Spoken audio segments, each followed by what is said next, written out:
mapagpalang araw sa inyo mga idol, no. Sit upan natin dito si Sunsun natin mga idol. Yung Sunsun natin na kapon mga idol, nakadali rin siya ng isa. Kibali 10 na po ang huli nitong Sunsun natin mga idol na under training natin. Kaya pangati na talaga tong mga idol, pero hindi pa veterano kasi baguhan pa lang. Lagi natin tong sinasabak dito mga idol, oh. Yan. Dito lang siya mga idol.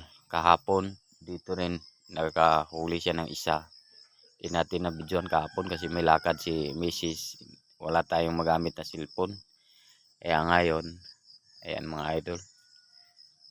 Oras ngayon mga idol, alas 5 pa lang ng umaga.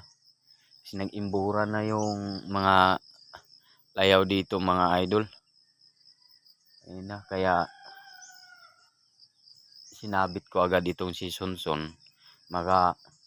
Nandyan lang sila sa itaas banda para baka sakali. Ayan mga idol, oh.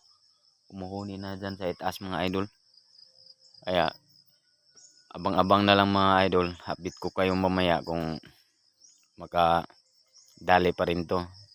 Kung makahuli man siya mga idol, dalhin ko na to sa dayo hunting mga idol. Isama ko kay Tulotres. Si Tulotres, mga nasa 20 piraso na po yung huli niya. Kasi nung nakarang araw, may dayo hunting kami ng pinsan ko. Ayun, nakarami kami mga idol. Nasa 22 ang huli namin andun sa stocking kids ko. Nilagay ko kasi pakawalan rin natin yun. Pipili lang tayo doon ng gagawin nating pangati. Tapos yung iba, pakawalan natin. Pakita ko sa inyo mga idol yung nahuli namin pag makapunta ako doon sa kabilang bahay ko.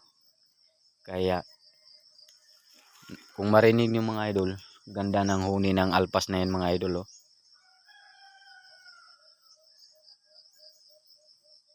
Ayun. Baka lumapit dito mga idol.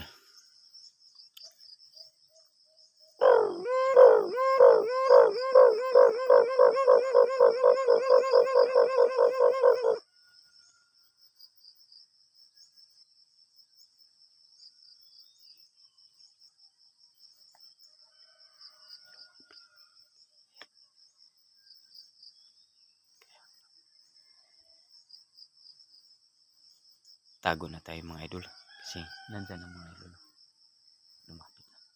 Ayan si Sunsun mga idol, oh. Hindi na gumalaw kasi yung alpas nandyan na.